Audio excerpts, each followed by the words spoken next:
Pastoral Counseling and Education Center provides a variety of professional counseling services. As a senior staff counselor, I've had the opportunity to work with employees. Well, my who've name been is Sue referred to me McCoy, by their and I was married for many years to a Presbyterian clergy. My degree was in education, but I went back to graduate school to become a marriage and family therapist. I went down to the counseling center to do a residency for 2 years, and at that time, everyone that was there were clergy. It was very exciting to me, and there were not a lot of women in that particular field.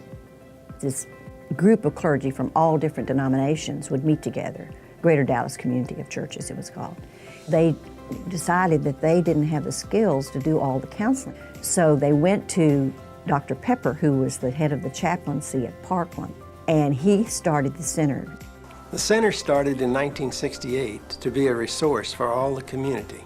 I have been basically in love with the counseling center for almost 45 years as a therapist, and then as the marketing development person, and then being on the board.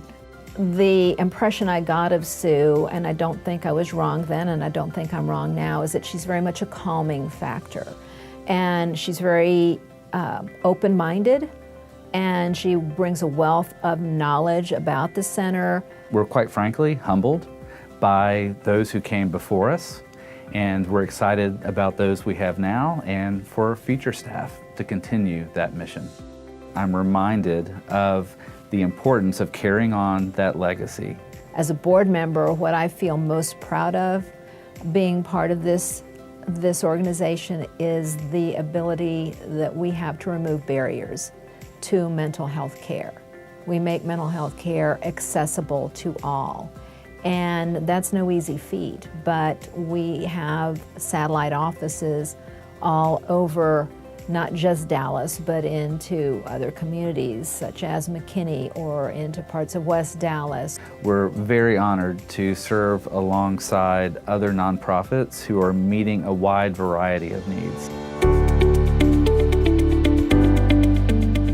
We have been at Trinity River Mission involved with the center for about 2 years now, working in an area where it's primarily Hispanic and African American families. It really is taboo to push, socio-emotional training and skills and learning and counseling and things like that. But with the help of the center, they really have helped us to be able to break that taboo and that stereotype. Our families are much more open to be able to come to counseling. When I say families, I'm not just talking about moms and kids. I'm talking about moms and dads and siblings and cousins, which is quite awesome to be able to have that familial foundation in counseling. We've had teens where they've given suicidal ideations right there in the middle of programming, and because the center was on staff and they were here, they were able to talk to those students and really get them the services that they needed, which is really important for us because we are after-school program providers. We are not social workers, we are not counselors, we are not case managers. When I got here, I saw the need was great. We were backlogged with patients. Backlog with folks, neighbors that needed this counseling, this critical, vital thing. So Brad and I sat down and I said, okay, how are we gonna grow this? And he says, well, here's the plan. So we looked at it, we thought about it, and we figured out that we're gonna provide counseling every day of the week here at Brother Bill's in some capacity. And it just so happens that we have Marisol here on Mondays and Tuesdays helping out with kids. We have Robin here on Wednesdays helping out with adults. Andres is here on Thursdays helping out with our Spanish speakers, and Jackie also on Fridays helping out with some Spanish speakers as well. The remission rates for anxiety and depression are the best that UT Southwestern has for their Vital Signs 6 program here at Brother Bill's. So that's a real great statement of the efficacy of the work that the center is able to do here at Brother Bill's. It's a reaffirming and a beautiful thing that we have such a great partner that we trust. I think that what is happening here is generational change. I work with the parents as much as I work with the kids that I serve, and I teach them how to change even the communication in the family dynamics. So we're breaking generational patterns of relating. One of the things that I've always pay attention is what are God's priorities? And when I see Christ ministry, I see that his priority is always the poor. Part of what I've been able to see here, it's families understanding that regardless of their past, they have the possibility of working with their everyday situations, managing their emotions, improving their communication. People walk out of your office and you think, gosh, I hope it was helpful. You know? But I actually am in a church where I used to do a lot of counseling.